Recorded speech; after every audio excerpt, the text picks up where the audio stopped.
திமுக கூட்டணியில் எந்த விரிசலும் இல்லை என முத்தரசன் தெரிவித்துள்ளார். அண்ணா பல்கலைக்கழக மாணவி மீது நடத்தப்பட்ட பாலியல் வன்கொடுமை செய்யப்பட்ட விவகாரம் தொடர்பாக திமுக அரசு மீது கூட்டணி கட்சிகள் விமர்சனங்களை முன்வைத்தன.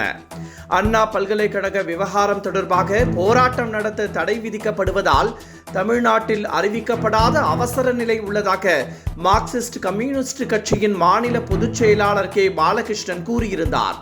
இதற்கு முரசொலி நாளேட்டில் பதில் அளித்திருந்த திமுக, கூட்டணி கட்சிகளுக்கு எதிரான சதி செயலுக்கு இரையாக வேண்டாம் என குறிப்பிட்டிருந்தது. இந்த நிலையில் இது குறித்து கருத்து தெரிவித்துள்ள இந்திய கம்யூனிஸ்ட் கட்சியின் மாநில செயலாளர் முத்தரசன், திமுக கூட்டணியில் எந்த விரிசலும் இல்லை என உறுதியாக தெரிவித்துள்ளார்.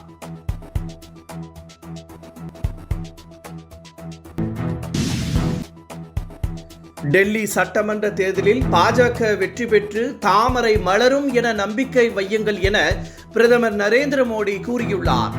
வளர்ந்த இந்தியாவின் தலைநகராக டெல்லியை மாற்ற வேண்டும் என்பதே தங்களின் கனவு என குறிப்பிட்டுள்ள பிரதமர், அடுத்த 25 ஆண்டுகள் இந்தியாவிற்கும் டெல்லிக்கும் முக்கியமான ஆண்டுகளாக இருக்கும் என்றும், இந்த ஆண்டுகளில் இந்தியா வளர்ந்த நாடாக மாறும் என்றும் பிரதமர் உறுதிபட தெரிவித்துள்ளார். டெல்லி சட்டமன்ற தேர்தல் விரைவில் நடைபெற உள்ள நிலையில் பிரதமர் இவ்வாறு பேசியுள்ளார்.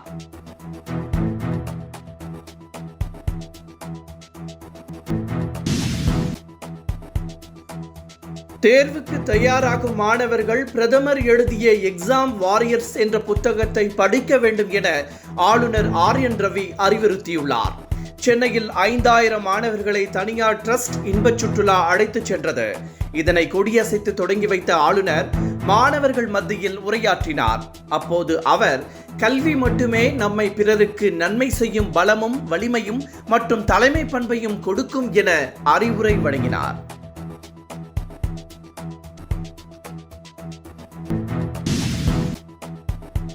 வாக்காளர் இறுதிப் பட்டியலில் திருத்தம் செய்தல், பெயர் சேர்த்தல் உள்ளிட்ட மாற்றங்களுக்காக நவம்பர் மாதம் சிறப்பு முகாம்கள் நடைபெற்ற நிலையில் நாளை இறுதிப் பட்டியல் வெளியிடப்படுகிறது. வாக்காளர் திருத்த முகாமில் புதிதாக பெயர் சேர்த்தல், திருத்தங்கள், விலாசம் மாற்றுதல் உள்ளிட்ட கோரிக்கைகளுடன் 23.09 லட்சம் விண்ணப்பங்கள் பெறப்பட்டன. இவற்றின் பரிசீலனை பணிகள் முடிந்த நிலையில் நாளை இறுதிப் பட்டியல் வெளியாகிறது.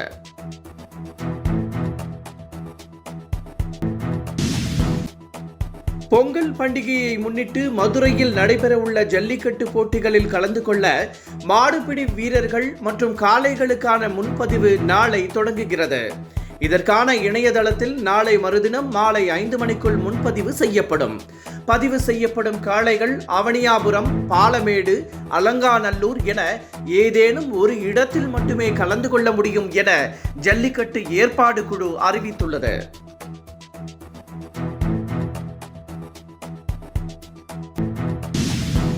பொங்கல் தொகுப்பு ஜனவரி 9ஆம் தேதி முதல் ரேஷன் கடைகளில் வழங்கப்பட உள்ள நிலையில் அதனை பெற்றுக்கொள்ள குடும்ப அட்டைதாரர்கள் நேரில் வர வேண்டும் என அரசு அறிவுறுத்தியுள்ளது. கைவிரல் ரேகைகளை பதிவு செய்து அதன் பிறகு அங்குள்ள புத்தகத்தில் பெயர் பதிவு செய்ய வேண்டும் என்றும், அதன் பிறகு பொருட்கள் வழங்கப்படும் என்றும் தெரிவிக்கப்பட்டுள்ளது. மாற்று நபர்களை அனுப்பி வைக்க கூடாது என்றும் அறிவுறுத்தப்பட்டுள்ளது.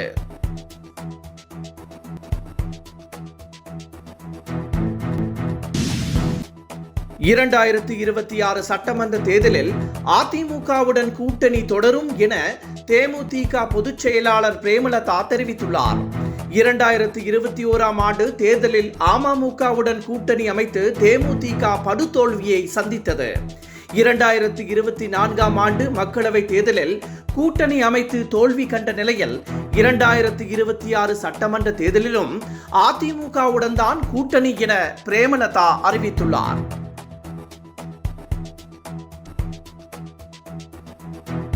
என்றும் உங்களுடன் மை இந்தியா. முக்கிய செய்திகளை உடனுக்குடன் தெரிந்து கொள்ள சப்ஸ்கிரைப் பண்ணுங்க, பெல் பட்டனை பிரஸ் பண்ணுங்க.